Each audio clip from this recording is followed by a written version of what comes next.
المرسلين وعلى آله وصحبه أجمعين رب اشرح لي صدري ويسر لي أمري واhlul 'uqdatam min lisani yafqahu qawli. Terima kasih Puan Pengacara Majlis.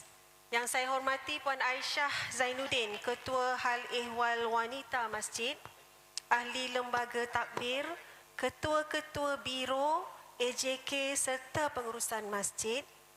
Yang berbahagia Datuk Dr. Nur Hafizah Musa, pendakwah pengasas Madinatul Hufaz Matis, semua sahabat-sahabat usrah baik jauh dan dekat, muslimin dan muslimat insya-Allah. Assalamualaikum warahmatullahi wabarakatuh. Salam ceria, salam sihat selalu. Ceria ke? Dah tengok Ustazah ceria kan? Sihat ke? Alhamdulillah. Baik Ustazah dan sahabat-sahabat usrah, masya-Allah. Kita beri pada ruang perbincangan topik pada kali ini sebenarnya sangat menarik dan Masya Allah sangat kali pertama sebenarnya topik ini dibawakan. Sebelum itu terima kasih saya ucapkan kepada pihak masjid atas kerjasama ini. Kerjasama saya selaku wakil daripada penganjur iaitu Sky Hill Clinic, daripada pihak Sky Hill Clinic sendiri ingin mengucapkan ribuan terima kasih kepada pihak masjid atas kali pertamanya dilakukan di sini iaitu episod ketiga rakaman usrah anatomi jiwa. Alhamdulillah. Dan dengan izinnya kita memang berjumpa pada kali ini dan kita boleh insya-Allah Allah izinkan pada hari yang barakah ini dan sama-sama kita teruskan satu usrah yang diberi nama anatomi jiwa iaitu topeng bahagia. Sebelum itu, sebelum saya teruskan, izinkan saya untuk memberi sedikit mukadimah apa itu sebenarnya anatomi jiwa. Mungkin ramai yang dah tertanya-tanya, apa itu anatomi jiwa? Baik, anatomi jiwa ialah sebuah usrah yang memahami perjalanan seorang wanita dari aspek dua, iaitu pertama emosi dan menyusun semula jiwa. Ini ialah episod ketiga sebenarnya kami rakamkan. Maksudnya kami dah rakamkan 2 episod bersama Ustazah. Alhamdulillah. Jadi kalau ramai yang bertanya apa itu anatomi jiwa, ia berdasarkan 3 falsafah bahasa. Boleh? Ana itu bermaksud aku, saya dalam bahasa Arab. Jepun Tommy yang bermaksud kekayaan dan jiwa iaitu bermaksud rohani dalam bahasa Nusantara itu. Dan sekiranya kita sebut anatomi jiwa itu juga bermaksud aku penuh dengan kekayaan rohani. Masya Allah. Itulah yang kami bawakan anatomi jiwa pada episod demi episod dan Alhamdulillah episod bersiaran selama 12 siaran sebenarnya. Nak tengok di mana, nak tengok di mana yang ramai bertanya, di YouTube Sky Hill Clinic. Boleh subscribe tak YouTube Sky Clinic? Ya? So boleh tengok di sana, kita dah ada 2 episod dah ditayangkan insya-Allah. Baik, jadi kita nak pergi kepada falsafah ataupun topik yang Allah bagi pada hari ini bersama nikmat dua yang dilupakan manusia selalu iaitu nikmat lapang dan nikmat sihat. Dan Alhamdulillah kita diberi kedua-dua nikmat ini untuk berada di sini pada hari ini 9 Muharram iaitu 1448. Alhamdulillah. Baik. Kita terus pergi kepada topiknya iaitu topeng bahagia. Ya. So, Ustazah dah berada pada kat sini dah ni, ya. Semua dah tak sabar-sabar nak menunggu dan semua dah ready dan bersedia sebenarnya dan tak sabar untuk mendengar kupasan emas daripada Ustazah kita. Baik Ustazah, apa khabar Ustazah sebenarnya? Belum bertanya baik, khabar ni. Boleh? Baik. Saya bagi Ustazah rest dulu. Ustazah rushing sebab Ustazah pergi syuting, ya. Ustazah hari-hari syuting. Tapi hari ini syutingnya agak berat sedikit. Saya bocor rahsia pula. So bagi Ustazah rest tadi, ya. Kalau saya tahu Ustazah datang terus daripada tempat syuting. Baik. Jadi Ustazah kita boleh mulakan tepat pada waktunya 2.50 insya-Allah Ustazah. Apapun sekiranya kita melihat topik ini ataupun tajuk ini diberi sebagai topeng bahagia, sebenarnya semua orang yang kita tengok tersenyum dan bahagia itu dan tersenyum itu mungkin bahagia atau mungkin tak bahagia, kita tak tahu. Kadang-kadang yang paling senyum, yang paling kuat tu pun Ustazah, tak semestinya dia bahagia, tetapi dia menyembunyikan segala perit dan lukanya. Betul? Jadi, soalan saya kepada semua dan kepada Ustazah sebenarnya untuk kita berteka-teka dan kita mendapatkan akhirnya maklumat ini akan sampai juga insya-Allah. Sebenarnya perlukah kita memakai topeng bahagia ini? Persoalan dan kupasan pada petang ini kita nak minta Ustazah buat kupasan. Perlukah kita sebagai wanita memakai topeng bahagia ini? Yang pertama, sekiranya kalau kita perlu pakai topeng ini, perlu masa bila nak pakai? Ada masa-masa nak pakai ke? Ada masa-masa nak tanggalkan topeng ni? Nanti Ustazah kupas. Sebab ada ketika, ada kalanya kita rasa kita perlu pakai topeng bahagia ini pada masa-masa yang tertentu. Tetapi Allah itu sangat memahami dan kita bagi Ustazah kupas. Baik Ustazah, kita beri pada soalan yang pertama kepada Ustazah, round 1. Sebab kita nak beri juga laluan kepada question and answer kepada muslimat untuk memberi soalan sekiranya ada. Kita nak santuni, tetapi kita beri pada Ustazah soalan ataupun round yang pertama. Kita tahu tadi topeng bahagia ni nak pakai bila, nak pakai ke tak? Soalan saya kepada Ustazah, mengapa sebenarnya Ustazah wanita memakai topeng bahagia ni? Mengapa? Kenapa kita nak pakai? Dan yang paling cantiknya, bagaimana Allah sebenarnya melihat hamba-Nya yang sedang menyembunyikan luka itu di sebalik senyuman, di sebalik topeng bahagia itu. Ya, so soalan pertama dipersilakan Ustazah, tafadhal mashkura. Baik, bismillahirrahmanirrahim. Assalamualaikum warahmatullahi wabarakatuh. Assalamualaikum. Innal hamdalillah nahmaduhu wa nasta'inuhu wa nastaghfiruh wa na'udzu billahi min syururi anfusina wa min sayyiati a'malina. May yahdihillah fala mudhillalah wa may yudlilhu fala hadiyalah. Asyhadu an la ilaha illallah wa asyhadu anna Muhammadan abduhu wa rasuluh. Allahumma salli ala Sayyidina Muhammad wa ala ali Sayyidina Muhammad, amma ba'd. Terima kasih kepada sahabat yang sangat-sangat Ustazah kasihilah, ya, Dr. Linda. Seterusnya pengurusan masjid, ya, kekanda kita Puan Aisyah Zainuddin, ya, dan Datuk Datin, tuan-puan para muslimah yang tak dapat Ustazah nak sebut namanya satu persatu. Tapi apa yang boleh Ustazah sebut adalah ahlan wa sahlan wa marhaban bikum ke Usrah Anatomi Jiwa, di mana tajuk kita pada petang ini adalah topeng bahagia. Selalu tunggu pantun kan? Ya, okey, adalah sempatlah tadi ni ya. Makan beria, tubuh lebar.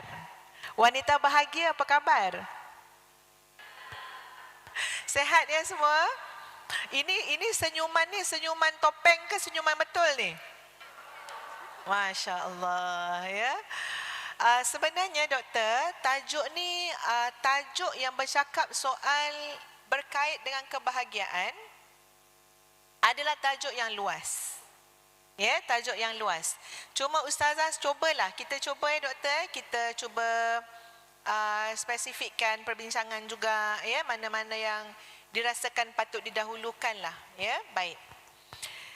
Pertama sekali, okey, Ustazah nak bagi beberapa konsep dulu.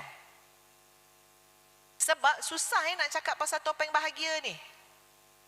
Sebab kebahagiaan tu sendiri adalah sesuatu yang perlu dibincangkan.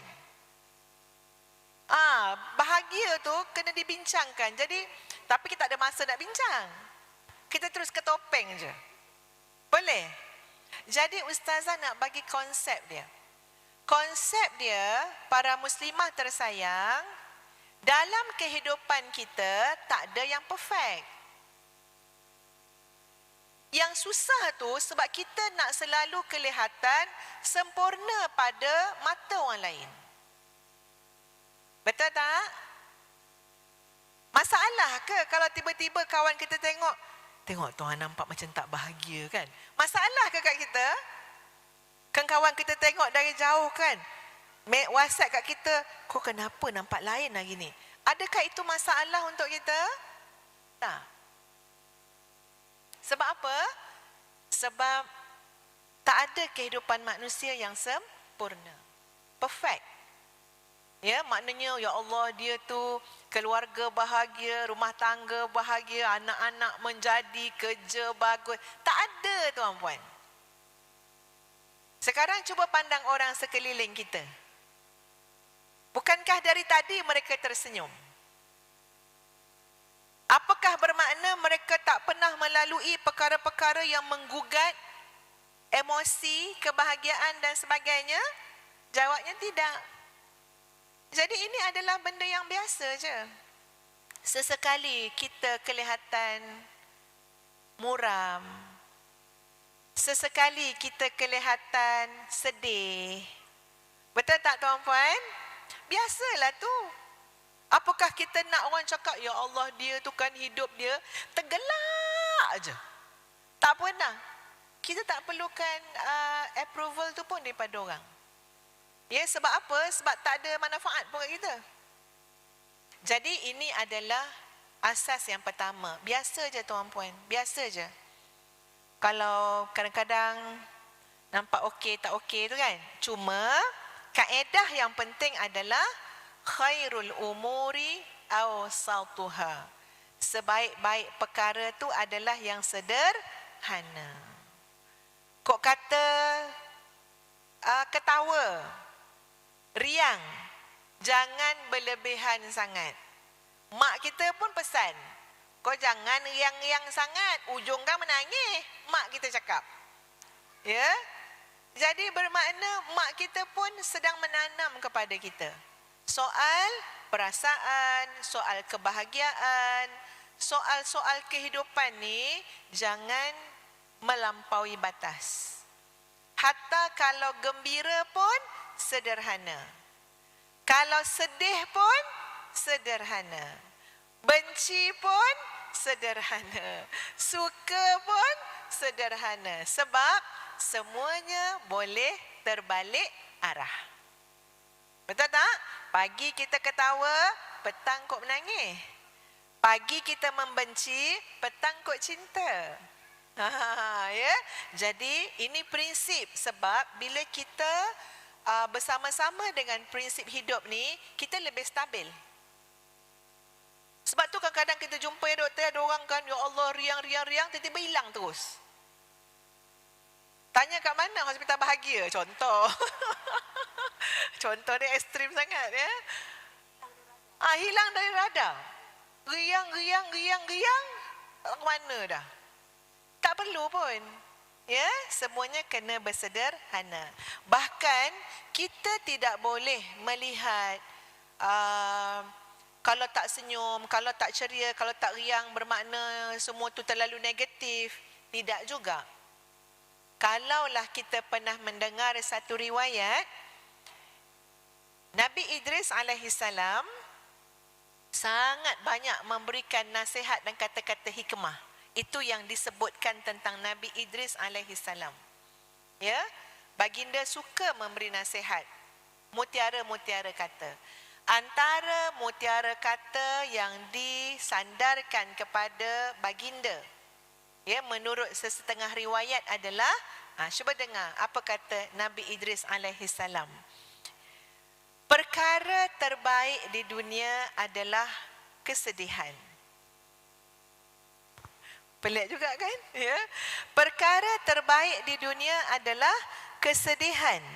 Kerana kesedihan selalu menghantar kita ke medan muhasabah.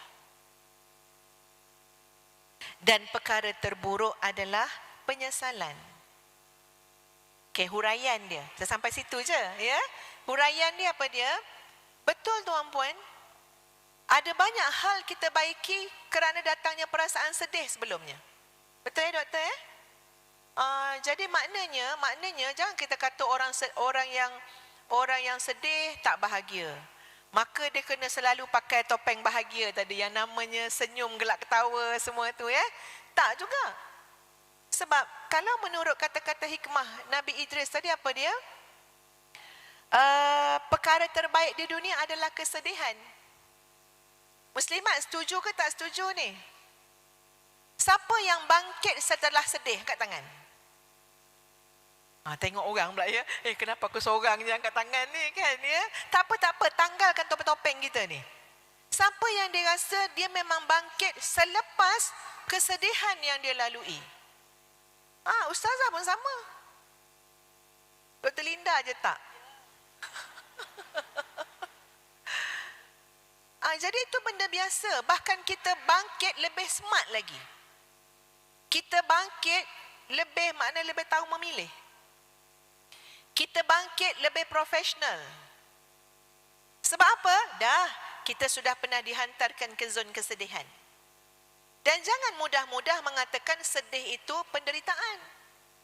Jangan kata sedih itu tak bahagia. Sebab tu saya cakap tadi, definisi bahagia tu pun sesuatu yang setiap orang mungkin tak sama. Tak sama. Jadi bila definisi bahagia dah tak sama, nanti lagilah perbincangan tu makin jauh-jauh antara satu sama lain. Kan doktor kan? Sebab tak sama. Jadi jangan cakap adik kakak, saya ni diuji oleh Allah, saya menderita, saya ni dikhianati, saya terseksa, saya ni macam-macam lah, maka saya ni langsung tak bahagia. Bukan tuan-puan. Kebahagiaan ini menuntut satu proses. Ya, proses nak sampai tu. Maka di antara elemen kebahagiaan seseorang adalah dia melalui fasa kesedihan. Sebab bila kita sedih, kita mulai melihat ke dalam diri kita.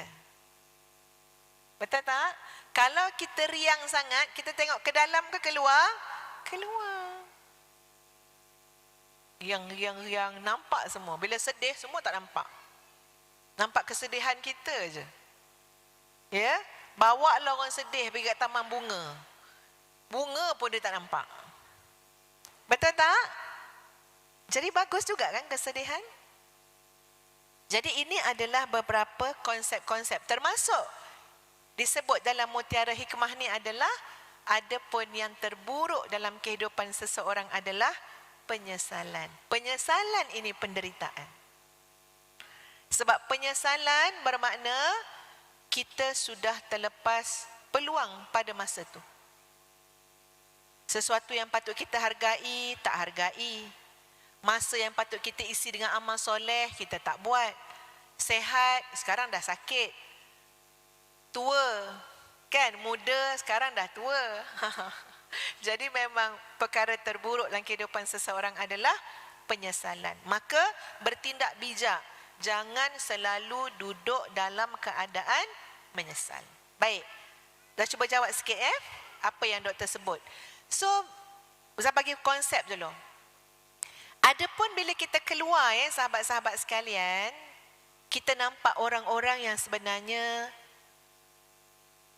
dia sedang diuji oleh Allah Subhanahu Wa Taala. Saya tak nak gunakan istilah menderita Ujian bukan satu penderitaan.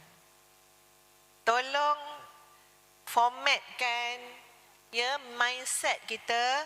Ujian bukan satu penderitaan. Ujian bukan maknanya Allah nak menjatuh atau menyakitkan kita. Allah itu maha adil, tidak pernah menzalimi. Jadi jangan letak dalam mindset kita ujian tu penderitaan. Cuma bila kita ni dalam keadaan diuji, cuba tengok orang sebelah sekarang. Siapa je yang tak ada ujian ni, ya Allah. Sekarang petang-petang ni ujiannya ngantuk. Lapar pun ada. Macam-macam lah ni ujian ni kan. Ringan dengan berat je kan. Okey. Menyebabkan, katalah bila kita dalam keadaan kena uji tu, kita tak naklah tunjukkan keadaan kita yang teruji tu kepada orang lain, tu maksud dia. Adapun kalau memang topeng bahagia, tu maknanya memang orang pura-pura. Memang orang pura-pura, tuan-puan. Memang dia sengaja. Dia sengaja, dia nak tunjukkan kebahagiaan kononnya, dia nak tunjukkan, jangan. Ini memang menderita lah kalau tu ya. Cuma maksud ustazah ni, memakaikan diri kita dengan satu karakter ataupun sikap yang berlainan dengan keadaan kita semasa kita berseorangan. Kan berseorangan mestilah kita fikir ujian kita itu kan. Ini ada positif dan negatif dia. Maksud dia, tuan-puan, macam kalau kita jumpa kawan kan, memang kita nak senyum je. Betul tak? Takkanlah awal-awal sampai masjid tadi ni dah menangis-nangis, belum start pun ceramah lagi, dah nangis-nangis. Takkanlah. So kita memang datang tu, kita memang kena buat satu macam, kita kena ada stamina, ada energi. Kita macam pergi depan cermin, senyum-senyum dulu kat cermin tu, testing, tepuk-tepuk pipi kan, betul tak? Buat ke tak buat ni? Ya. Atau yang semaksud dengan itulah. Maknanya nak turun tu tengok dulu side mirror ke benda tu kan ya. Senyum-senyum dulu kan. Teruk sangat ni. Kalau ada air mata tu lap dulu. Betul tak? Kalau mata bengkak sangat, pakai cermin mata hitam. Supaya orang tak bertanya. Okey? Itu wajar. Itu wajar. Kenapa? Ini jawapan dia. Yang pertama sekali, itulah namanya perlindungan profesional. Itu namanya perlindungan profesional. Kita nak ke tak nampak macam tak profesional tu? Ya? Kita marah dekat A, tapi satu dewan kena marah juga. Sangatlah tidak profesional. Ya? A tu yang khianat kat kita. Tapi B ni layan kita dengan baik. Tapi dengan A kita masam muka, dengan B kita masam muka. Sangatlah tidak profesional. Jadi, bahasa psikologi dia adik kakak sekalian, ini adalah perlindungan profesional. Sebab bawaan diri kita tu banyak. Ya? Kita sedih hal rumah tangga. Contoh doktor. Tapi kita seorang doktor. Kita sedih hubungan dengan anak, dengan mak. Tapi kita mungkin seorang pensyarah, seorang businesswoman. Jadi bawaan kita banyak, peranan kita banyak. Maka perlindungan profesional ini sangat penting supaya satu-satu kesusahan, masalah dalam satu area tu tidak memberi impak kepada area-area yang lain. Jadi betul lah kalau muslimat buat. Sebenarnya tengah sedih, ada masalah, kes tu tak selesai, yang ni telefon tak dapat, tapi nak pergi majlis usrah. Jadi buat-buatlah, tacap-tacap ya. Lepas tu senyum-senyum. Sampai jumpa orang tu kan, salam, nampak orang tu sedih, kita pun sabar. Padahal kita yang memerlukan perkataan sabar tu. Sebab apa? Sebab ini adalah satu perlindungan profesional untuk kita, untuk elakkan melarat masalah kita kepada hal-hal yang lain. Muslimat pernah dengar tak orang yang macam, ataupun tahu tak macam orang yang orang tak senang nak kawan dengan dia? Dia bukan macam mana doktor. Masalah dia tu dia tak dapat nak ketepikan bila dengan orang lain. Ya? Dia bawa je masalah dia. Katalah dia ada masalah dengan pembantu rumah dia. Dia datang majlis usrah, cerita pembantu rumah dia. Kan nak makan dalam kereta, nak pergi makan, cerita pembantu rumah dia. Kan tengah makan, cerita pembantu rumah dia. Dia punya marah kat rumah, bawa sampai ke restoran. Tuan-puan tahu tak benda tu kurang bagus untuk satu persahabatan. Ini yang subhanallah, ya, jadi satu pelindungan profesional. Apa dia? Dah, ini hal ni kita tahu. Dengan siapa kita nak rujuk, dengan siapa kita nak discuss. Bukan lontaran ke mana-mana. Sebab itu orang yang meluah dalam media sosial, dia mengurangkan tahap profesional dia. Betul tak? Secara tak langsung kita tengok, tak profesional langsung. Ya, bergaduh 2 orang yang tahu 2 juta. Punyalah tak profesional. Kan orang kadang-kadang dalam bab rumah tangga tuan-puan, ni contoh orang tua-tua cakap. Kalau katalah bergaduh suami isteri tu ada pada satu had dia lah, pada satu had tu orang lain tak payah campur. Orang luar jangan campur dulu. Tengok orang luar jangan campur dulu. Sebab apa? Sebab ada kadang-kadang dia bergaduh ketung-ketang. Kita ni nak menolong, bagi nasihat sana, bagi nasihat sini, lepas tu berfikir tengok dia dah sampai ke mana?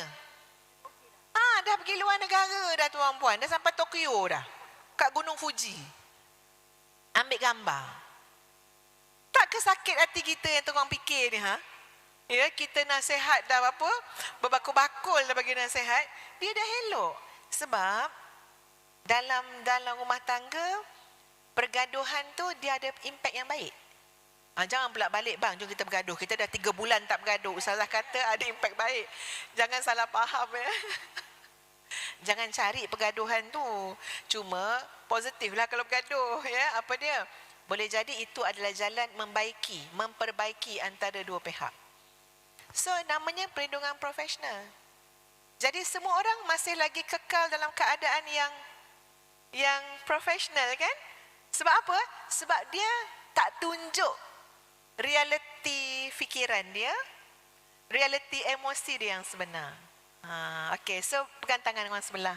Tepuk-tepuk dia sikit. Masya Allah. Good job kata kat dia. Sebab boleh cover-cover. Okey. Yang kedua, dia panggil dari segi psikologi adalah selalu kita panggil coping, kan? Ya.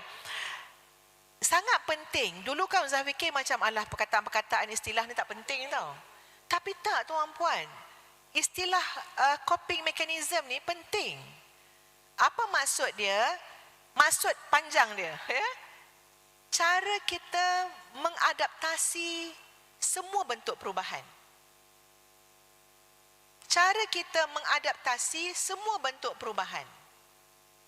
Sebab lain tempat, lain orang, lain masa, semuanya berubah. Betul tak? Dekat sini sama tak dengan rumah kita? Lain. Orang yang kita jumpa kat rumah sama tak orang kita jumpa kat sini? Lain. Perangai orang kat rumah sama tak perangai orang kat sini? Lain. Sebab tu kena ada coping mechanism. Kita tu kena ada penyesuaian. Orang yang boleh menyesuaikan diri ni, dia lebih terurus tahap kawalan tekanan. Betul tuan-puan? Jangan ikutkan sangat perasaan. Jangan ikutkan sangat marah. Sebab kawalan tadi yang kita sebut mekanisme coping tadi, iaitu penyesuaian, pelarasan emosi kita, pelarasan watak mental kita dengan suasana, itu sangat penting. Dah elok-elok pergi mana? Pergi sukan sekolah anak ataupun sukan rukun tetangga. Takkan nak menangis kat tepi padang tu. Ya, elok-elok pakai sweater rack lah apa dah, tiba-tiba dia menangis kat tepi longkang tu lagi. Bermakna kita punya kawalan betul kan doktor kan, ya? Kita punya coping mechanism kita lemah. Peratusan rendah. Itu kalau Dr. Linda cakap nanti tu hormon apa pula yang terbit kan tu, panjang pula cerita kan. Sebab itu sahabat-sahabat sekalian, ada satu senyuman, dia panggil smiling depression. Smiling depression ni adalah senyuman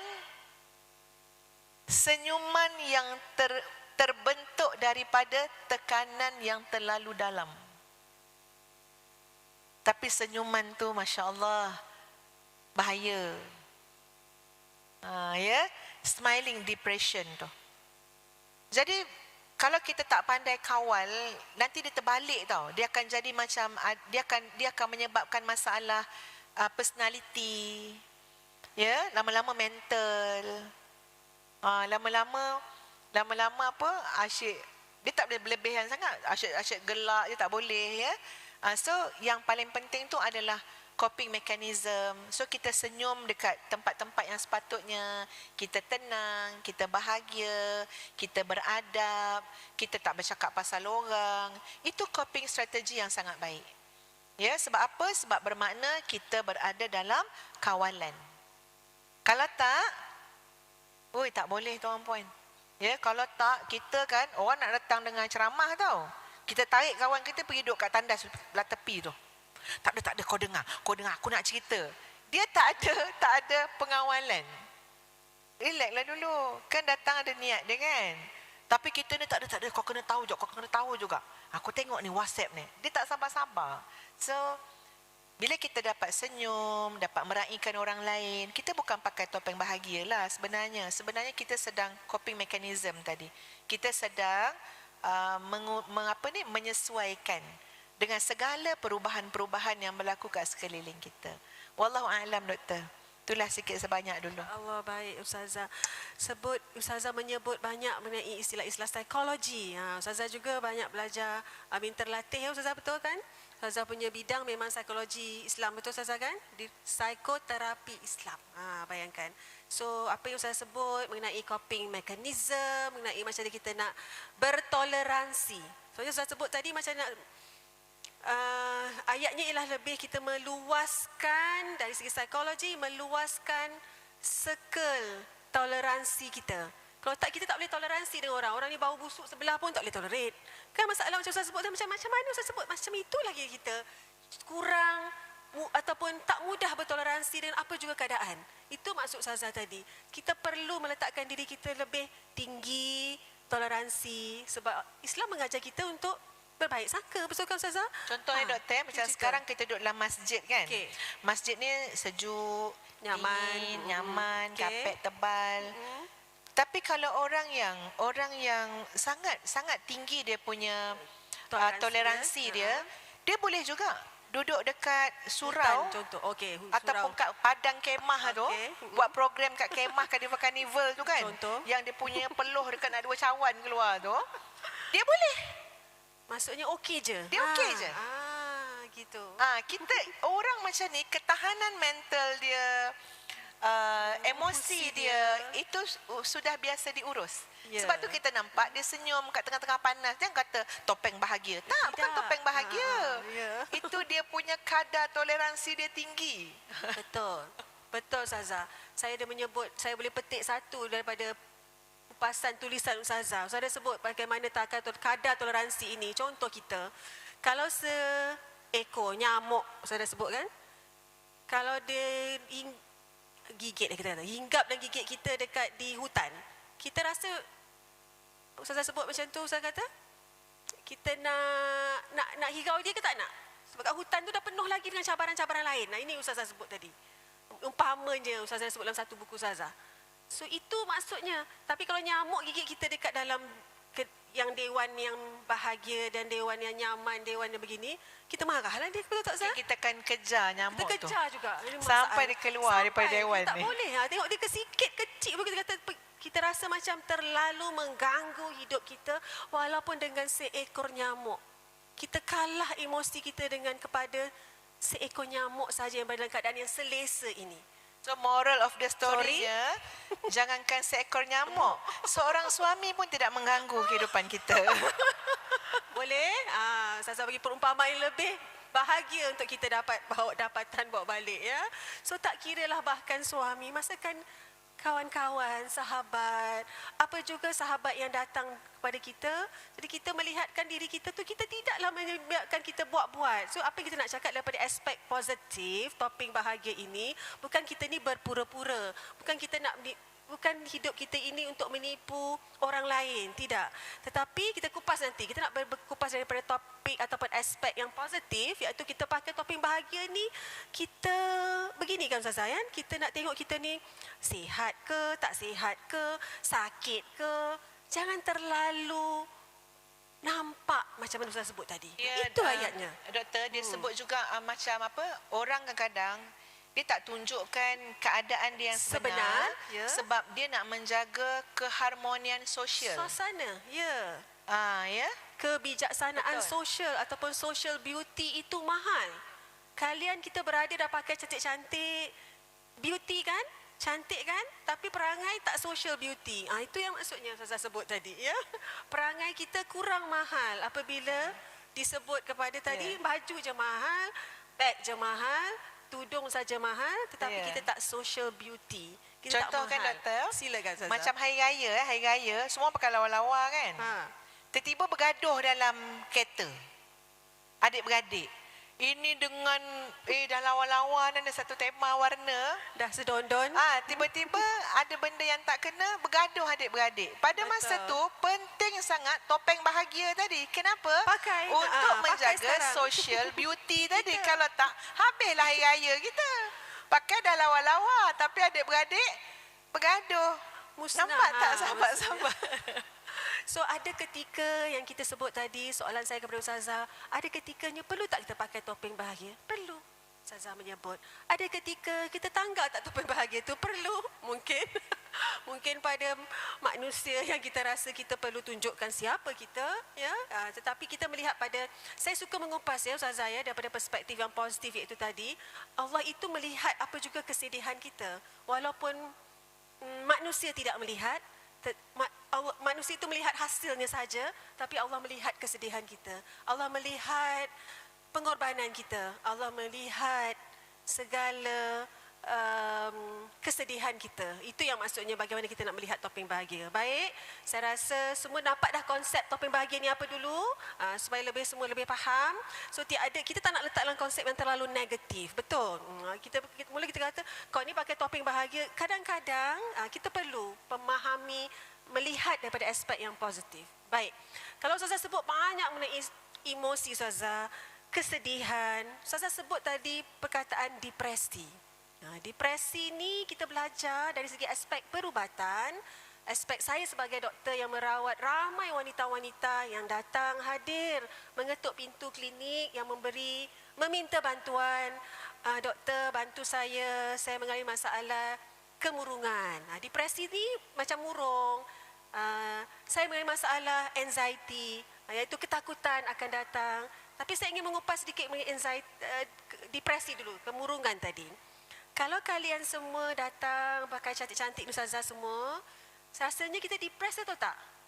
Saya jawab dulu. Bagus, pandai pun. Cepat-cepat giling. Jadi jangan terlalu mudah menggunakan perkataan terminologi depresi itu. Ustazah, saya depres lah Ustazah. Sedangkan belum depres lagi. Tunggu Dr. Linda diagnose dulu. Macam mana nak diagnose depresi ini, poin saya nak share sahabat-sahabat Usrah sekalian, jangan kita terlalu menggunakan perkataan depresi ini berulang-ulang. Kita suka nak menggunakan tanpa dengan sesuka hati kita lah. Sebagai contoh, macam tadi, Dr. Ustazah, saya depres lah, cakap dengan kawan-kawan saya depres. Sebenarnya depresi mengikut definisi medikal perubatan apabila 2 minggu berturut-turut kita tak keluar rumah, tak pakai cantik macam ni, tak make up dan tak buat segala yang kita lakukan saban hari selama 2 minggu. Jadi kalian tidak kan? Sahabat-sahabat tidak di sini kan? Sebab dah keluar rumah kan? Jadi kalau kau cakap dengan kawan tadi, tadi kau cakap kau depres tapi kau shopping dekat pavilion, belumlah depres. Belum fasa depresi lagi. Jadi berhati-hati dengan perkataan yang menggunakan saya depres lah. Bila Ustazah menyebut pasal depresi tadi, saya stres negatif itu. Ya? Jadi kerana Ustazah sekarang ni 2 perkara yang selalu disebut. Depresi dan anxiety. Ramai Masya Allah. Ya, dari aspek kami ada ramai lagi doktor-doktor perubatan di sini. Kita ada Dr. Fi, selamat datang Dr. Fi. Kita ada Dr. Shida, iaitu doktor gigi juga. Ramai doktor yang ada melihat kepada masalah yang datang kepada kami ini dua mental health yang sangat terkesan, iaitu depresi dan anxiety. Ya, so alhamdulillah. So apa pun Ustazah, sebenarnya saya sambung sikit ya. Sebenarnya apa kesan perubatan apabila wanita ni terlalu memendam emosi yang terlalu lama? Ustazah cakap tadi, tolong sebut tadi, Dr. Indah akan sebut sikit. Kalau dah depres sangat, kalau dah anxiety sangat ataupun kesedihan yang melampau, walaupun kita memakai topeng bahagia, Allah tahu. Kita sedih Ustazah, betul. Tapi kita tahu Allah akan selamatkan kita, atau Allah akan membantu menolong kita. Tetapi kita sendiri membawa keadaan yang terlalu lama, kesedihan itu terlalu jauh kita ke dalam dan memberi impak yang sangat negatif kepada kita sebagai seorang wanita. Apa yang berlaku ialah ibaratnya badan kita sebagai, saya nak mudahkan pemahaman, ibarat api dalam sekam. Dia tak jadi api-api fire tu Ustazah. Kalau tengok stres ni, tengok tu zaman mana fire-nya, tak ada pun fire. Tapi Ustazah cakap depres. Contoh, Ustazah cakap Ustazah stres. Dia tak nampak di luaran. Api itu bukan yang membakar menyala-nyala, bukan. Api itu, emosi yang pendam terlalu lama itu boleh meningkatkan satu keadaan dinamakan api dalam sekam sebentar tadi, kerana dia beri keluar asap. Api dalam sekam bukan api kan? Dia asap yang menyebabkan badan kita terlalu membakar diri wanita, membakar diri kita sendiri, menyebabkan satu perkara, iaitu hormon stres kita sudah ke laut. Saya sebut tadi. Sebelum hormon stres nak ke laut tadi, dia satu hormon tu akan keluar. Hormon stres, hormon apa? Pandai, ya Allah. Pandailah Ustazah, okeylah, kelas tamat lah. Masya Allah. Sebenarnya memang kita perlu tahu. Kita bukan saja-saja hormon tak payah dengar lah. Ustazah kata, kita tak payahlah, kita dengar pakai pasal topik lain je lah ya Ustazah kan. Tapi hormon stres ini, kita biar lama-lama, dia akan menjadikan api dalam sekam. Itulah kita panggil nama inflammation. Ramai orang pernah dengar keradangan. Apa yang doktor selalu sebut radang-radang ni apa? Betul. Dia meradang kat dalam. Bukan radang yang memarah tu.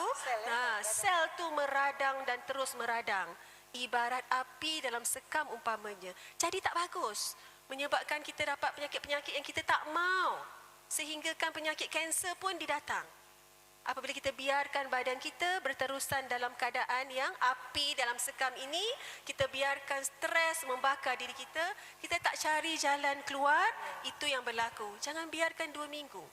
Jangan biarkan lebih 2 minggu. Sebenarnya dari sudut psikologi Ustazah, kesedihan tak boleh daripada 7 saat. Sedih boleh 7 saat je sedih. Okey, sedih sekarang, sedih. Lepas tu dah. Macam tu ibaratnya. Kita nak menunjukkan boleh sedih, boleh luka, boleh terasa, tetapi jangan membawa terhadap ke arah membawa api dan terhadap api dalam sekam tadi. Baik. So, apa yang berlaku sebelum pergi hormon stres, sebelum pergi kanser tadi, berlakulah banyak lagi gangguan-gangguan hormon dalam badan wanita. Contoh, period tak datang Ustazah. Stres tu sendiri menyebabkan period tu tak datang. Ni memang ada pathway dia, memang ada, macam nak cakap memang ada proses yang berlaku. Senang je nak faham. Kalau stres terlalu lama, dia akan curi daripada hormon perempuan, iaitu satu diberi nama hormon progesteron. Pandai. Ni yang depan-depan ni dah pandai tau. Depan-depan ni semua dah pandai. Termasuk Kak Liza Abdullah kita. Termasuk yang Dr. Kursi. Termasuk Dr. Kursi pun pandai. Termasuk Kak yang melambai-lambai semua, kita faham dah ni. Pandai dah semua. Okay? So, apapun, kalau saya nak kait daripada aspek perubatan Ustazah, perubatan hormon pula tu, wanita perlu tahu. Ini yang kita perlu kawal. Ini yang kita perlu minta bantuan dahulu. Adakah hormon stres kita tinggi? Adakah hormon stres kita rendah? Ustazah tahulah tu. Ustazah tahu hormon stres dia. Jangan tanya saya berapa. Saya pun tahu hormon stres kita sendiri, dan kita ramai lagi. Saya rasa tidak bermaksud yang saya sebut saja. Ramai lagi yang kita dah tahu. Kita patut buat tes-tes sedemikian. Okay?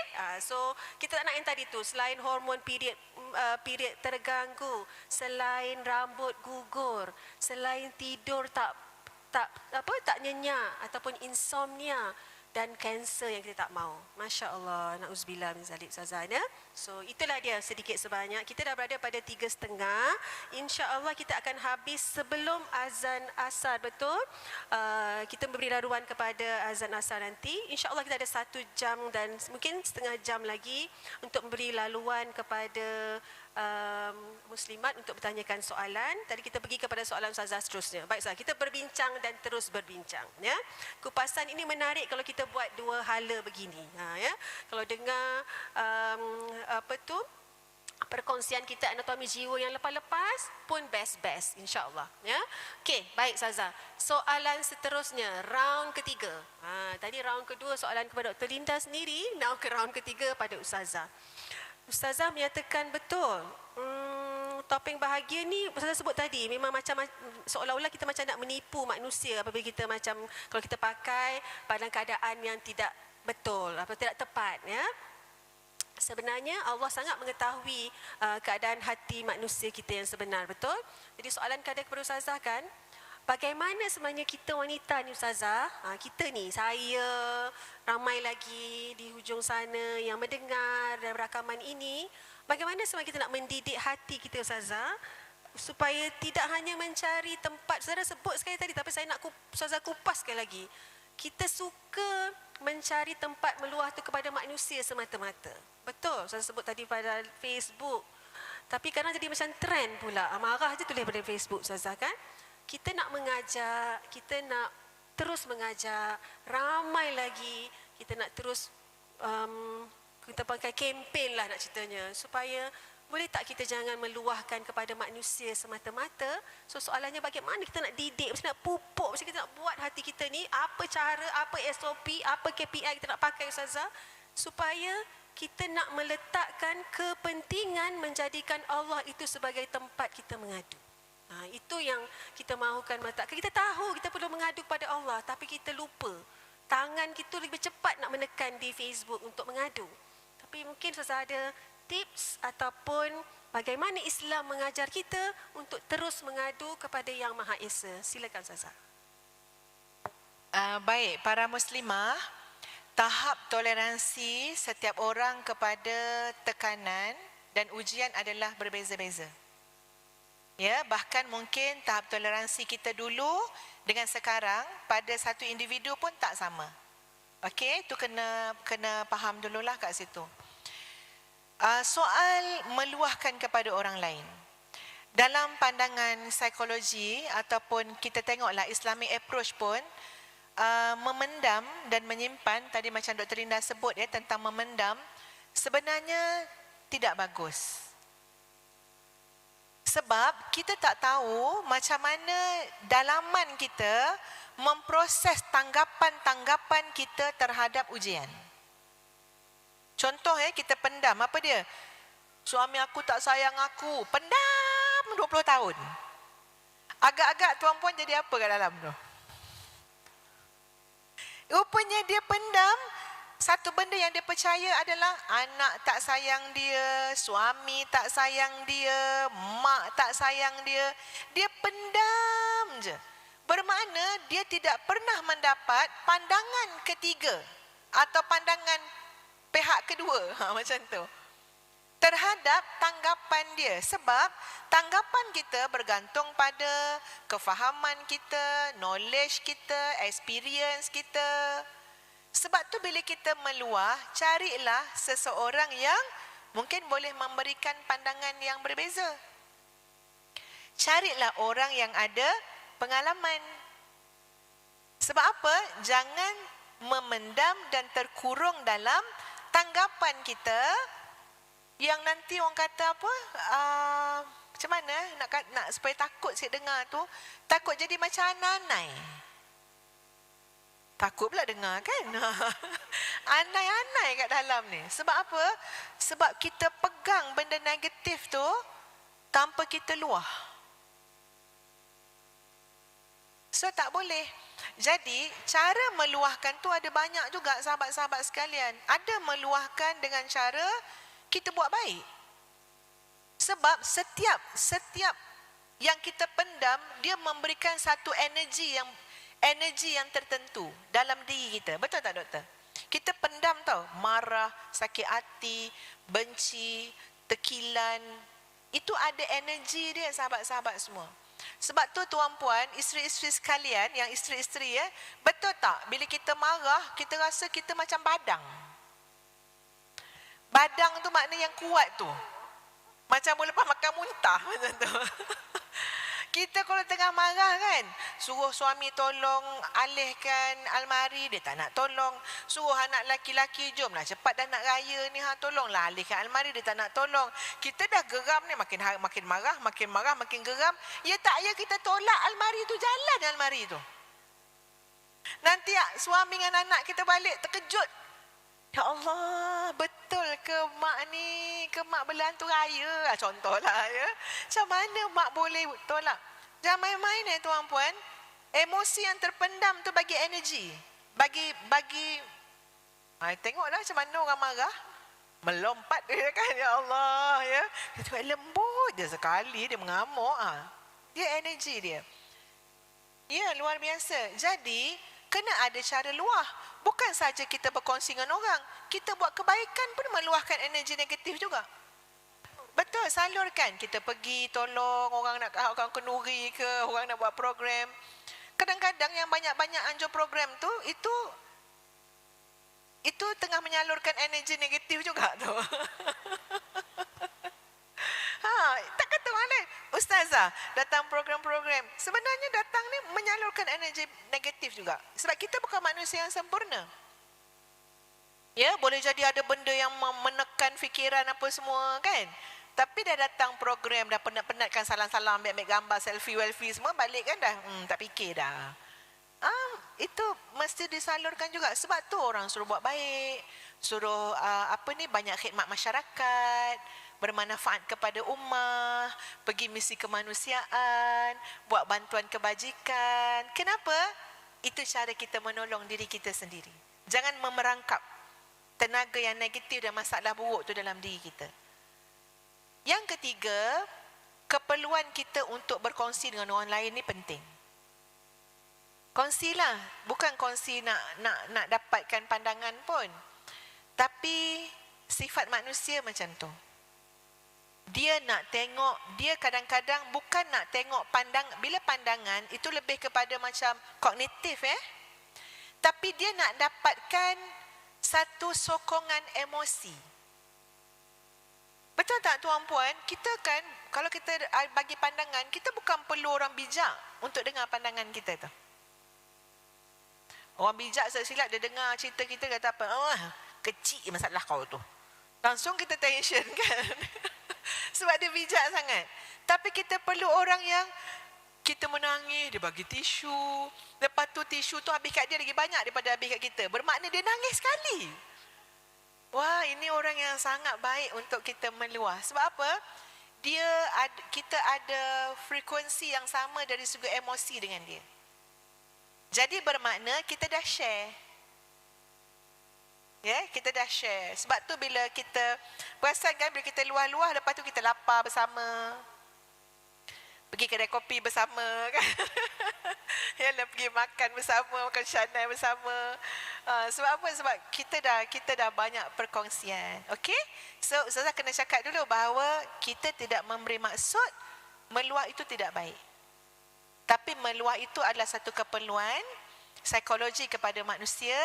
Cuma tahap toleransi setiap orang kepada tekanan adalah berbeza-beza. Ada orang dia bukan berada pada tahap nak share-share perasaan. Tak. Itu mungkin dah tahap lain lah. Tapi Ustazah nak menjelaskan hal ini sebab Ustazah juga beranggapan sahabat-sahabat juga dah ada pada kelas toleransi yang tersendiri. So macam mana kita nak membentuk kelas toleransi yang hebat tu? Baik. Ustazah suka nak bawa melihat kepada psikologi ataupun masyair, perasaan-perasaan, emosi-emosi yang berlaku dalam kisah Nabi Yusuf alaihi salam. Itu sangat penting. Pertama sahabat-sahabat, masa Nabi Yusuf kena humban ke abang dia dalam perigi, seorang kanak-kanak kena humban. Yang tak tahu sebenarnya kat mana kan. Bahkan buat jalan jauh-jauh kata nak main. Tahu-tahu kena umban. Nak keluar daripada pergi buta pun satu hal dah. Lepas tu panggil-panggil dekat nama abang, lama-lama makin sayup, makin tak dengar. Lama-lama sunyi, tak ada bunyi orang dah. Ini satu benda yang boleh memberi trauma kepada sesiapa jua yang melaluinya. Betul tak? Duduk dalam perigi yang rasa sedih. Sampainya hati abang-abang. Sedih. Ya Allah, ayah aku macam mana? Macam mana ni? Itu 1001 perasaan. 1001 emosi. Tak ada ayah untuk mengadu, bercakap. Hari tu dah ngadu dengan ayah kan? Abah, saya mimpi ni nampak sebelah bulan, bintang, matahari. Dan sekarang ayah tak ada. Subhanallah. Apa yang berlaku sahabat-sahabat sekalian? Itu kan boleh rujuk dekat surah Yusuf, iaitu pada ayat yang ke-15. وَأَوْحَيْنَا إِلَيْهِ لَتُنَبِّئَنَّهُمْ بِأَمْرِهِمْ هَذَا وَهُمْ لَا يَشْعُرُونَ. Bila Nabi Yusuf dah kena buang, kena tolak dalam perigi buta tu, Allah mengilhamkan kepada Nabi Yusuf supaya yakin dan percaya dengan rahmat Allah bahawa semua ini nanti akan diceritakan kembali. Semua ini akan terungkap. Semua ini akan jelas. Nampak tak adik kakak sekalian? Apa yang paling penting masa kita susah hati, masa kita diuji? Yang paling penting apa dia? Keyakinan kita terhadap rahmat Allah Subhanahu wa ta'ala, bahawa semua ini akan terungkap. Yang benar adalah benar, yang salah adalah salah, yang keliru adalah keliru. Semua akan terungkap. Sabar. Ya? Semuanya. Sebab apa? Yang paling penting ketika mana kita menghadapi apa jua ujian adik kakak sekalian adalah kita masih percaya, yakin dengan rahmat Allah Subhanahu wa ta'ala. Itu yang paling besar. Sebab tu ada orang toleransi terhadap ujian dia tinggi sangat. Kenapa? Macam mana punlah keadaan yang dia lalui, dia percaya dengan rahmat Allah. Macam mana pula dia kena fitnah, dia kena maki hamun, dia kena... Tapi hati dia sentiasa diberikan petunjuk oleh Allah untuk percaya dan yakin semua ini hanya menunggu masa untuk Allah mengungkapkannya, menguraikannya. Tapi kalau itu tidak ada, susah sahabat-sahabat semua. Jadi macam itulah.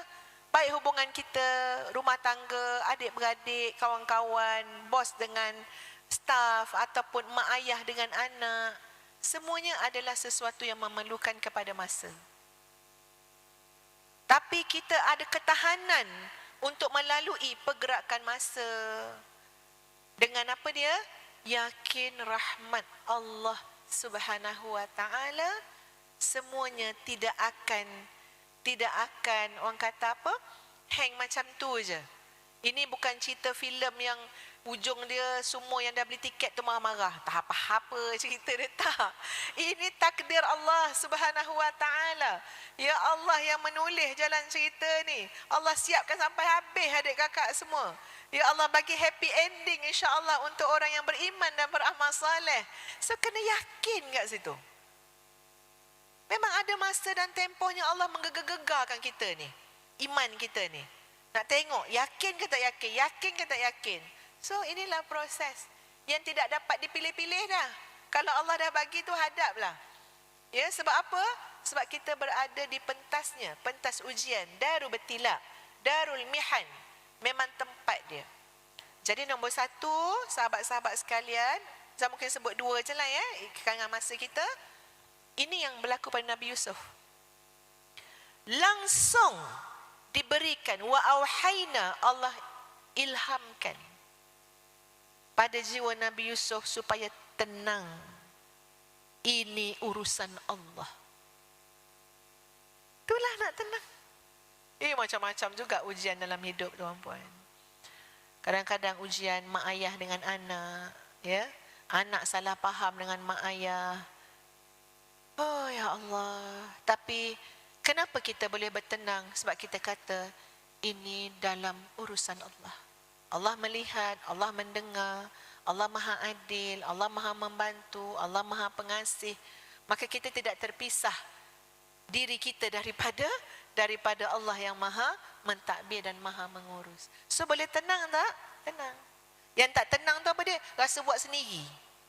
Rasa kena urus sendiri, rasa kena beli tiket sendiri, kena beli ubat sendiri, kena jumpa doktor sendiri, kena bayar sendiri. Itu memang tension lah. Sekarang pergi klinik Dr. Linda pun yakin dengan pertolongan Allah. Ya, masa nak jumpa Dr. Linda, ini urusan Allah. Macam itulah ya, supaya kita jangan fikir kita ni independen sangat. Tak ya, Allah mengurus kita. Itu nombor satu. Nanti tahap toleransi ujian tu tinggi ya. Yang kedua, Nabi Yusuf alaihi salam ada kecerdasan yang sangat hebat pada mental, pada emosi dan apatah lagi spiritual. Kalau yang biasa kita dengar tu emotional quotient, spiritual quotient kan. Dengan apa lagi satu? Intellectual quotient. Itu memang tak dinafilah. Memang Nabi Yusuf lah orangnya. Tapi macam mana kita nak menilai ada tak ada kecerdasan ni pada kita? Tengok tanda dekat Nabi Yusuf ya. Adik kakak semua, Nabi Yusuf paling patut sebenarnya untuk terpengaruh dengan semua situasi yang telah berlaku. Pendek kata, kalau dah bawa sampai ke Mesir tu, masa lelong-lelong tu, dah lah lelong bithamanin bakhsin. Bithamanin bakhsin tu maknanya harga macam kedai RM2. Tak ada nilai. Ya, tak ada nilai. Allah nak tunjuk. Allah, Masya Allah ya, macam ya Allah. Rasalah kalau kita duduk zaman lelong-lelong, tiba-tiba kita kena lelong 20 sen. Aduh, laku ni 20 sen. Ya, macam tu lah. Bithamanin bakhsin. Tetapi walaupun maksud saya macam ni, tetaplah benda-benda yang berlaku tu, situasi yang sebelum dan akan datang tidak memberi pengaruh yang teruk kepada Nabi Yusuf pada masa semasa. Kita ada tiga masa lepas, masa semasa dan masa akan datang. Ini kena diperhalusi sahabat-sahabat semua. Kalau tak, kita selalu terpenjara dalam masalah kita. Masalah kita tak ada border, tak ada satu halangan. Jadi kalau Nabi Yusuf, adik kakak semua, masa lepasnya adalah pengkhianatan adik-beradiknya. Ini sekala tanggung ya, pengkhianatan adik-beradik yang sampai berpisah, sampai tak jumpa lagi ayah, sampai kena ni. Maknanya itu adalah asas yang paling besar ni. Aku kena lelong sebab khianat budak-budak ni. Aku kena macam ni, kena fitnah. Masa lepas Nabi Yusuf sangat memberi pengaruh kan kepada apa yang Nabi Yusuf hadap depan satu-satu. Tapi Nabi Yusuf tidak terpenjara dengan masa silam. Buktinya apa? Semasa Nabi Yusuf bekerja dengan Al-Aziz, Nabi Yusuf bekerja dengan terbaik. Terbaik. Nabi Yusuf tu dipuji. Ya, kepintarannya, prestasi dia, kejujurannya, dia buat yang terbaik. Ya, pekerja cemerlang. Padahal bukankah kita sahabat-sahabat sekalian suka sangat menyandarkan sekarang kita ni kepada yang sebelum ni. Kenapa ni teruk sangat kerja sekarang? Itulah aku ada masalah keluarga. Ataupun kita masih lagi cakap, kenapa ni belajar teruk sangat ni? Itulah I datang daripada broken family. Kita ni kan main ke belakang je. Dan ke belakang kita tu selalu jadi alasan kita. Ustaz cakap ni tanpa menafikan tuan-puan, tahap toleransi adalah berbeza-beza. Tapi Ustaz cakap ni supaya kita tu dapat meningkatkan kefahaman kita dan kita punya coping mechanism kita terhadap masalah. Cukup. Nabi Yusuf lebih berhak menyandarkan semuanya pada abang-abang yang khianat. Tapi tak, masa bekerja dia bekerja. Dia tumbuh, baginda tumbuh menjadi seorang pemuda yang gagah, yang ganteng, apa lagi? Ya, yang berakhlak, yang berskill, berkemahiran. Subhanallah. Kerana pakej yang ada pada Nabi Yusuf lah yang isteri Al-Aziz tu hampir separuh gila tu. Kalau hanya handsome je, pakej tak lengkap lagi. Handsome, tapi jahat, siapa dia nak? Handsome tapi akhlak buruk, siapa dia nak? Tapi ni dengan handsomenya, dengan akhlaknya, dengan menjaga amanahnya, dengan pandai buat kerjanya, pengsan isteri Al-Aziz ni. Syok kan kepada apa? Kepada baginda. Bermakna luar biasa Nabi Yusuf. Untuk kita contohi. Memang kita ada masalah kat rumah. Tapi bila kita bekerja, kita ada harga diri. Bila kita buat sesuatu yang lain ni, kat tempat lain ni, kita ada komitmen. Kita ada amanah. So, dia tak memberi pengaruh teruk sangat. Sebab apa? Sebab ada nilai-nilai lain yang membantu kita. Nilai amanah, nilai maruah, kan? Nilai amal soleh. Tak apalah aku nak buat amal soleh. Jadi itu membantu kita. Kita mungkin, sebab kita mungkin lah orang kata, oh tak function lah kat satu tempat. Sebab masalah kita kat sana. Tapi di tempat lain kita sangat bermanfaat. Kenapa? Belajar mencontohi Nabi Yusuf. Dan Ustazah, bila melihat konsep tu adik kakak sekalian, menyebabkan kita berfikir. Kita berfikir tau. Masya Allah hebatnya Nabi Yusuf. Dia tak terbawa-bawa. Dan Nabi Yusuf paling berhak nak fikir masa depan dia. Apa dia? Bilalah aku nak jumpa mak aku ni, ayah aku. Bila aku nak jumpa ayah aku ni. Lagi tak payah dikerja. Bayang kalau kita. Kalau kita langsung tak payah dikerja. Suruh angkat periuk tak angkat. Dia suruh basuh kuali tak basuh. Kenapa? Saya nak mak saya nak ayah saya. Nampak tak kita macam mana? Kita tak dapat bezakan 3 sempadan waktu. Sempadan waktu ni lah yang sebenarnya bukan orang tu pakai topeng bahagia, tapi orang tu respect dengan waktu yang sedang dia jalani. Dia bukan pakai topeng bahagia. Jangan kata orang yang senyum-senyum, melayan orang dengan baik, lepas tu balik rumah sambung menangis balik.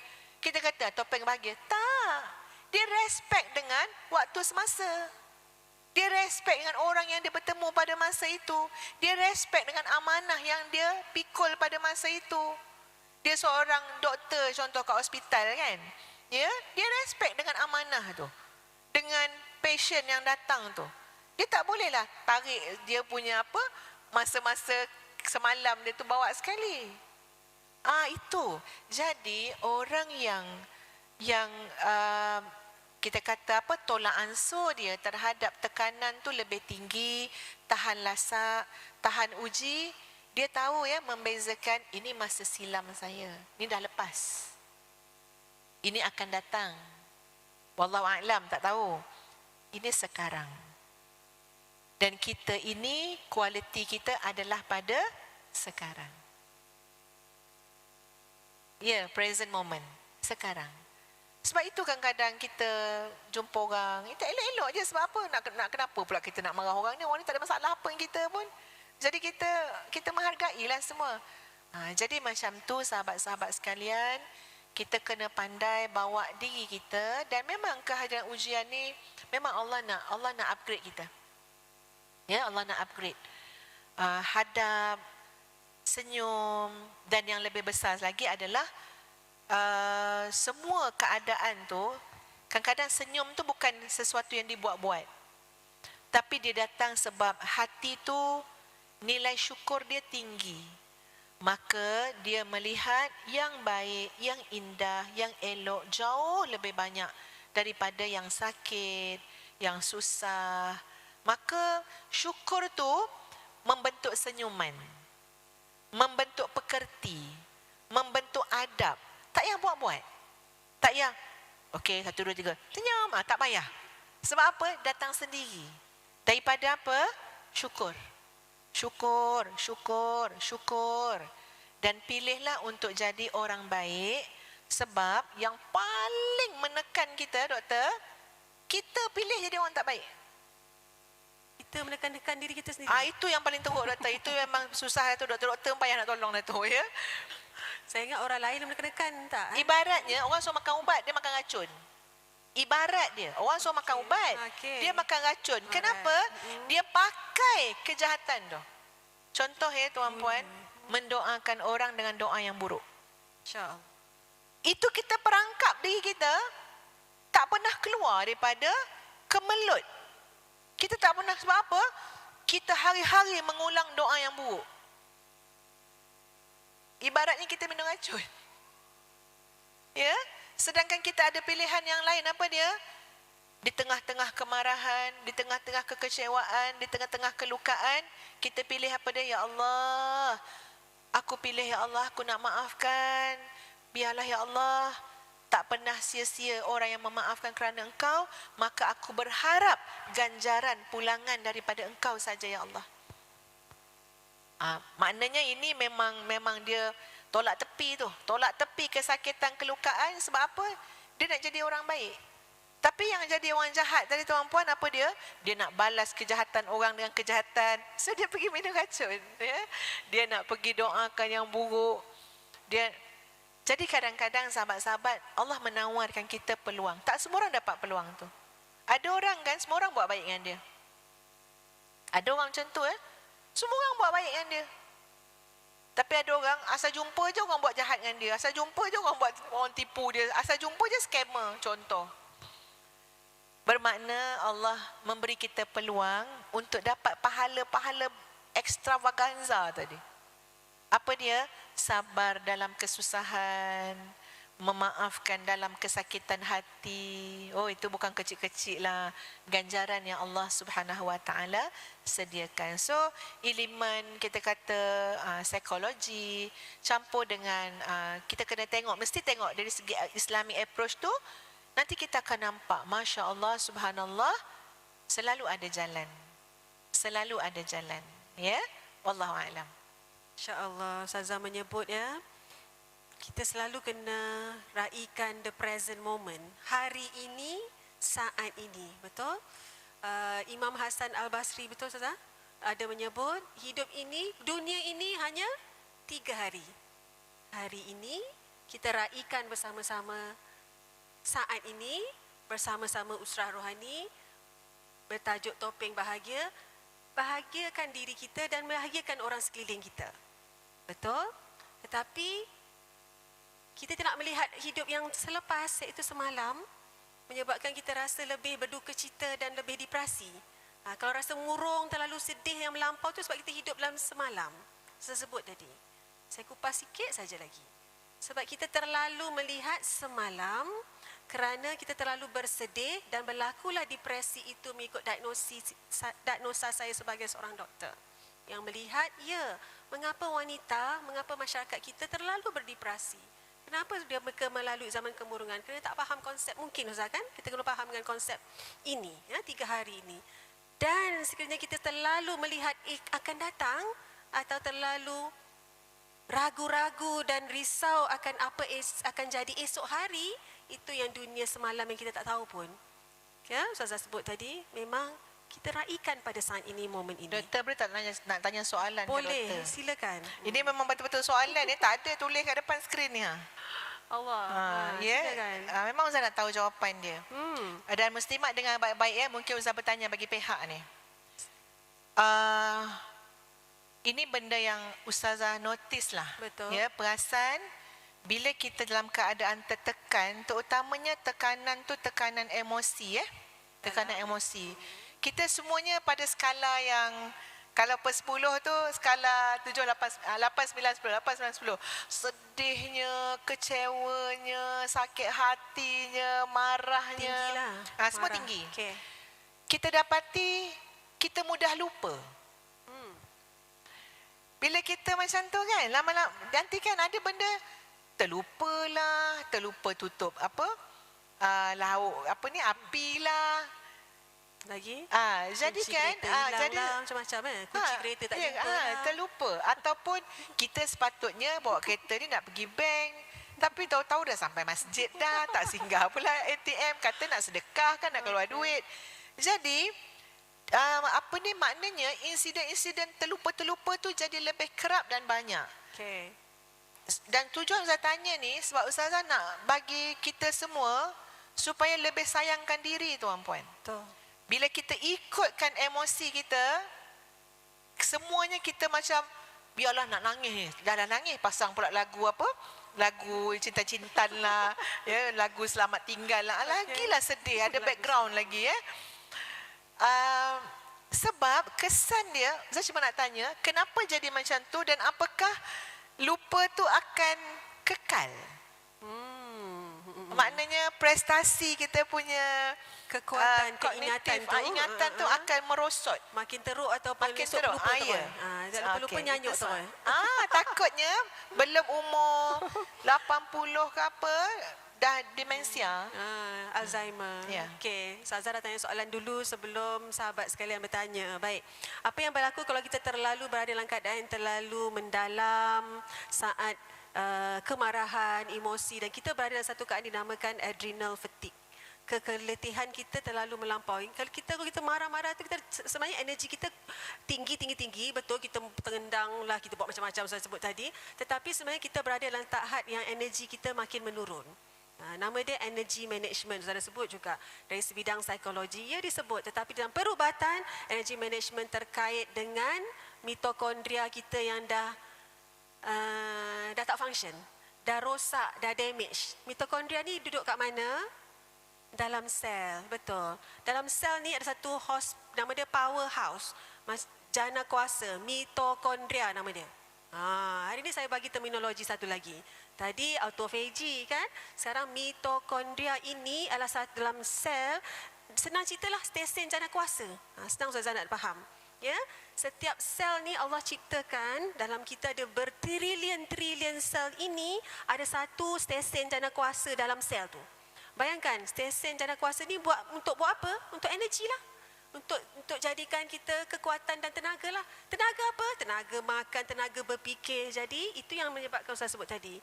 Even tenaga untuk memikir, itu dinamakan Ustaz sebut tadi, itu short term memory disebut. Bukan long term memory. Memori yang lama-lama, zaman kecil-kecil ingat. Tapi yang short term ini, kita jadi makin parah.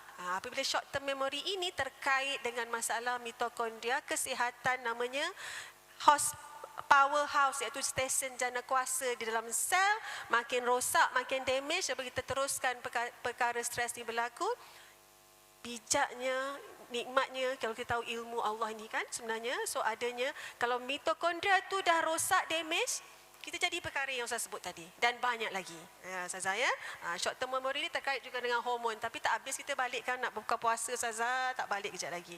Alright. So basically, Masya-Allah, kita nak bagi ruang soalan kepada sahabat usrah kita, tapi sebelum kita sampai kita perlu habis dalam 4.30 insya-Allah untuk biraluan azan, sebab kita ada sesi fotografi dan sebagainya. Kita pergi kepada soalan closing lah Ustazah. Boleh tak Ustazah? Ada 4-5 minit ya. Kita beri Ustazah sebut sikit soalan closing, Ustazah kupas sikit supaya kita nak bagi ruang soalan. Kita nak bagi ruang soalan ke sekarang kita nak bagi closing dulu Ustazah rasa? Kita bagi soalan dulu baik ya, supaya satu soalan terakhir, soalan closing untuk Ustazah nanti. Mohon ke mikrofon ke macam mana, ataupun Syab tolong bantu. Kita ada 2 je mikrofon ke? Boleh pakai, silakan. Boleh.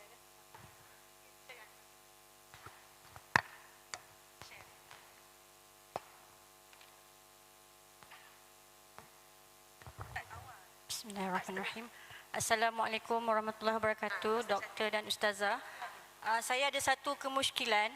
Saya sentiasa curious, benarkah lelaki secara umumnya mereka kurang meluah berbanding dengan wanita, dan kalau benar, adakah itu kerana emosi mereka lebih stabil berbanding dengan wanita, dan maka dia punya tahap toleransi dia pun lebih tinggi. Sebab melalui observation saya, kebanyakannya lah yang suka meluah lebih meluah ni wanita berbanding lelaki. Adakah itu benar?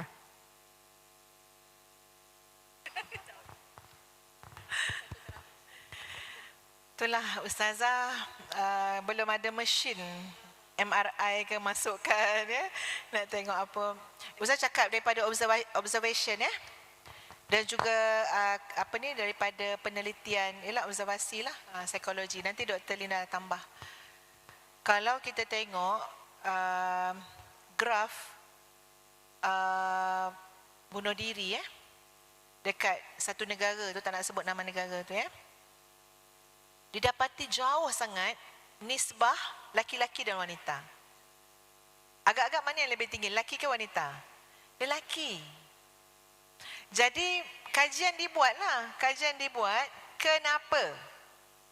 Kenapa dari segi jantina tu lelaki? Maka dapatannya adalah kerana seni meluah ni. Sebab meluah ni memerlukan seni dia. Orang yang meluah ni sebenarnya dia kena berlawan dengan keegoan dulu. Nampak tak tuan-puan? Tuan-puan, kalau masa kata Ustazah tiba-tiba depan dia menangis, saya sedih, itu ego tu jatuh tau. Sebab bila nak meluah ni, kita sebenarnya semacam berkata tentang semacam kita membuka sisi yang kita rasa lemahnya kita. Jadi orang lelaki ni ego dia kuat. Ya? Dan bukan ego yang tak baik, dia lebih kepada tanggungjawab. Payah juga sahabat-sahabat kalau dah lah isteri meluah, suami pun meluah, siapa nak pergi cari beras ni? Ya, nampak tak? Siapa nak buat kerja-kerja gagah-gagah ni, kerja kepimpinan lah apa, sebab apa kerja dia meluah sama macam kita pula dah. Jadi memang masing-masing tu ada function tersendiri. Yang masalahnya kalau lelaki kuat meluah juga. Tu masalah dia pula lagi teruk meluah dalam medsos tu. Ya, tak buat kerja lain ke? Jadi memang ini memang disusun. Ini ciptaan Allah yang Allah susun tu sesuai dengan peranan. Ya, dan kita ni bila kita meluah, sebab kita perempuan, kita punya bebanan emosi banyak. Mengandung, melahirkan, menyusu ya. Jadi bebanan emosi yang banyak sangat ni menyebabkan kita tu kena diberikan kemahiran seni meluah. Kalau tak lagi teruk kita. Ya? Ada pun laki-laki tu dia nak kena rojulah kewibawaan. Ini dari sudut yang Ustaz tak cakap dari segi saintifik saintifik by Dr. Linda. Kewibawaan dia. So kita nampaklah pada dia alah tu ringan je, tak payah fikir sangat macam tu. Tapi manusia tetaplah manusia kan. Tu yang kadang-kadang dapat penyakit, darah tinggi lah. Jadi maknanya walaupun tidaklah selalu disandarkan laki-laki dengan meluah, tapi keperluan seorang laki-laki terhadap meluah juga tidak boleh diabaikan. Ya, sebab kalau tak nanti terpendamlah, keluarlah penyakit. Dapatlah macam-macam. Jadi laki-laki pun kena pandai juga meluahkan. Tapi pasti dia takkan meluahkan macam kita orang perempuan ya.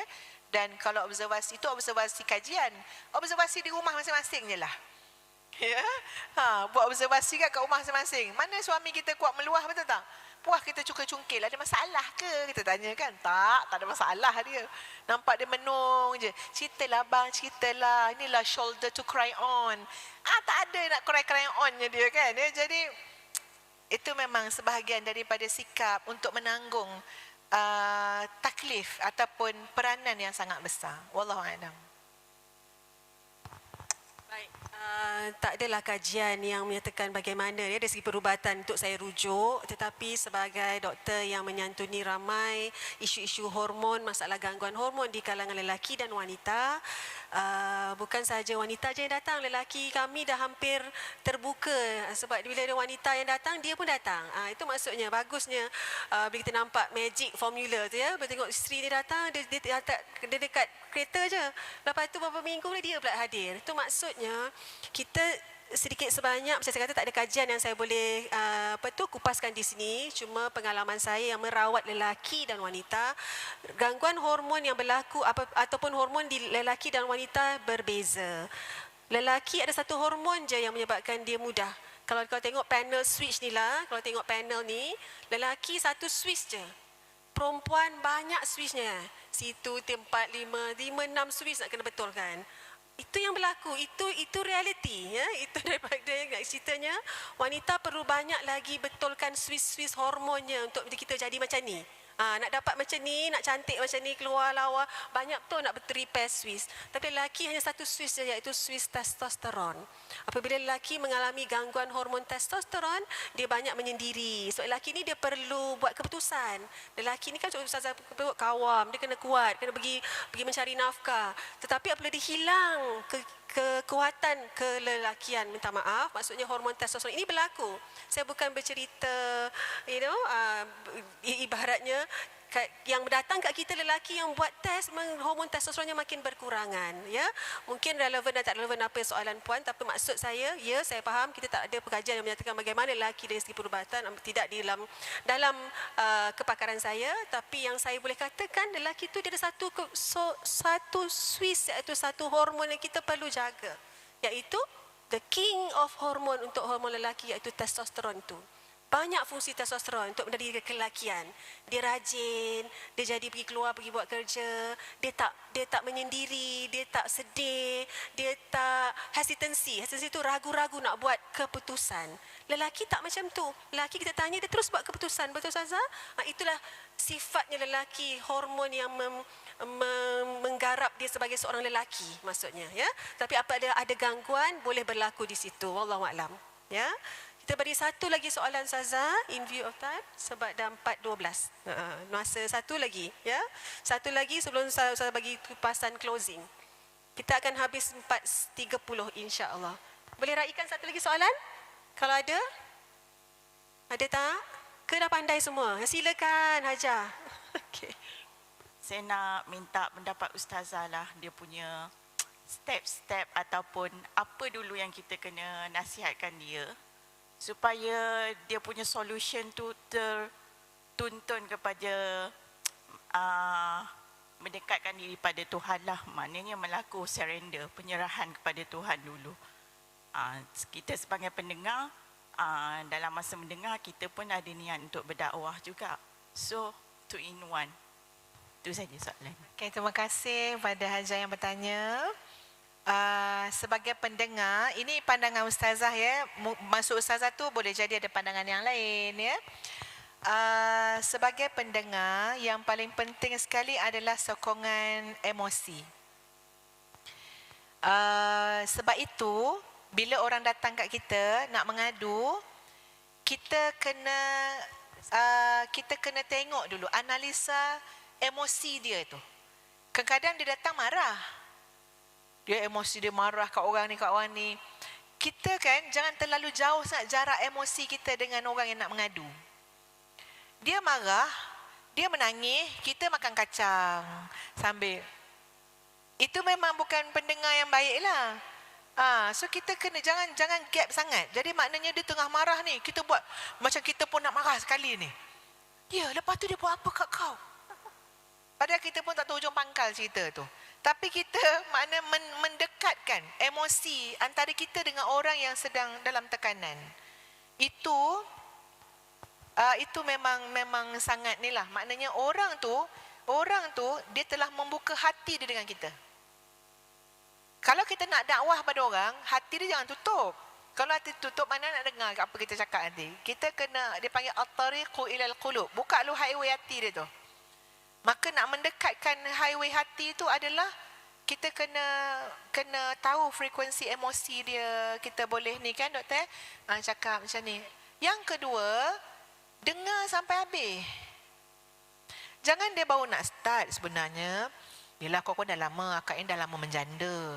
Lepas tu adalah akak pergi, alah tak payah kahwin kak, tak payah kahwin. Dia tak habis cerita lagi.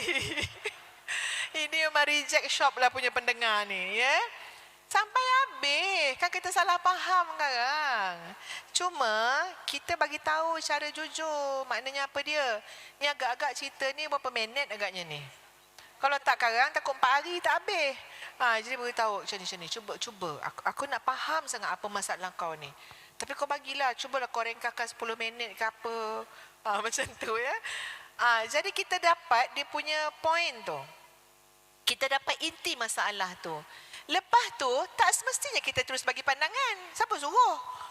Kita pun jangan bagi pandangan terus. Takut-takut pandangan kita menyebabkan orang lari. Contoh apa dia? Akak rasa memang kau salah. Lari orang tu. Kita terus judge dia. Jadi kalau kita rasa tak confident, jangan bagi pandangan terus. Apa kita buat? Tenangkan emosi dia. Oh macam tu ya Allah, patutlah kau marah. Macam ni lah. Jom akak bawa kau pergi makan. Kau apa yang kau suka makan? Kau suka mi rebus kan?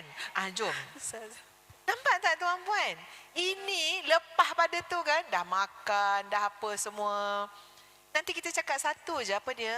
Okay. Allah sayang kat kau ni sebenarnya. Sebab Itu tu ujian kebaik. dia berat. Kalau akak pun mungkin akak takkan dapat juga. Jangan cakap ayat ni Kau tak tahu ujian akak lagi berat pada ujian kau. Tolong tuan-puan Ustazah takkan bercerita dengan orang macam tu. Betul saya cakap. Sebab apa kita nak cerita? Kau tak rasa apa aku rasa. Kau tak rasa apa yang kau rasa. Kita baru nak cerita masalah kita. Rupanya ujian dia lagi berat. Tak, jangan pandai-pandai kita kata tu. Sebab kita tak tahu bebanan yang orang tanggung. Kita selalu rasa kita dah yang paling berat ujian lah apa. Tak. Kita tak tahu. So, macam tu lah. Nanti bila hati dia dah terbuka, katalah kita tak tahu macam mana aku nak tolong dia, ajak datang usrah. Masya Allah. Ajak datang dengan ceramah. Mama. Tengok apa tajuk-tajuk tu. Ya? Nanti rasa macam sesuai lah tajuk ni dengan kau. Tajuknya air mata yang dicintai Allah. Contoh kan. Kalau dah alang-alang kau banyak menangis berair mata ni, jom kita pergi dengar ceramah tu. Bawa dia. So kita tak bercakap, tak langsung, tapi tengok dia macam mana. Okey tak? Rasa macam mana lepas dengar tu? Best kan duduk kat masjid, tenang, rumah Allah. Tapi tadi akak nampak kau masuk, kau tak semayang, tak solat tahiyatul masjid. Nanti kau solat. Kau tak niat iktikaf kan tadi kan kau niat. Kita perlahan-lahan.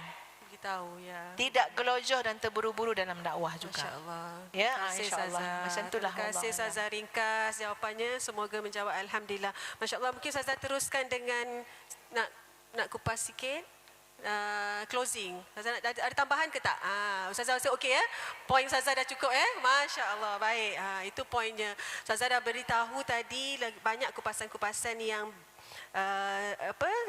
kita panggil round 1, round 2, round 3 tadi. Saya ingat kalau Ustazah ada tambahan kita persilakan, tapi masa tidak mengizinkan. Masya Allah. Baik, kita sudah berada pada penutup Usrah Anatomi Jiwa Topeng Bahagia episod ketiga. Masya Allah. Bersama yang berbahagia Datuk Dr. Nur Hafizah Musa. Terima kasih sekali lagi atas batasan masa yang ada. Terima kasih atas kupasannya Ustazah. Kerjasama bersama Masjid Raja Bendahara Badar Shah Dana Alam. Terima kasih sekali lagi atas peluang ini. Dan saya ingin kupas ataupun closing ataupun beri penutup sedikitlah. Wanita kita semua tidak perlu untuk menjadi sempurna ataupun tidak perlu menjadi sempurna dan untuk menjadi kuat. Betul? Kadang-kadang kita rasa kekuatan sebenar tu bukanlah hanya kemampuan kita nak menyembunyikan air mata, tetapi keberanian untuk mengaku bahawa kita sedang terluka dan memang memerlukan pertolongan. Saya suka sebut selalu ni. Kalau kita berjumpa dengan kawan-kawan, jangan hanya tanya apa khabar je, tapi bertanyalah bagaimana keadaan hati anda hari ini. Ya, tapi Ustaz cakap kan banyak pula, panjang pula nanti. Tapi itulah dia kadang-kadang kita bertanya, ya. Are you okay? Kadang-kadang dengan bertanya are you okay sahaja dah mengalir air matanya, dah bercermin, dah nampak berkaca dah matanya. Itulah dia. Kerana tidak semua senyuman itu ialah tanda bahagia dan tidak semua wanita yang kelihatan kuat tu sedang baik-baik sahaja. Dan saya selalu perlu menyatakan di sini, semoga Allah menjaga hati-hati kita, wanita seperti kita ini yang sentiasa berjuang dalam keadaan diam. Betul, kita sedang dalam keadaan duka dan lara mungkin. Dan mohon Allah menggantikan setiap keletihan kita dengan ketenangan. Mohon Allah gantikan setiap kesedihan kita dengan harapan. Dan mohon Allah gantikan, Mbak Ustazah sebut tadi, setiap air mata kita dengan rahmatnya. Amin ya Rabbal Alamin. Justru itu dulu daripada saya dan Ustazah Nafizah. Sekiranya ada salah dan silap, ampun dan maaf daripada pihak kami. Dan terima kasih lagi kepada semua yang hadir pada hari ini. Kami sudahi dengan wabillahi taufiq wal hidayah. Wassalamualaikum warahmatullahi wabarakatuh.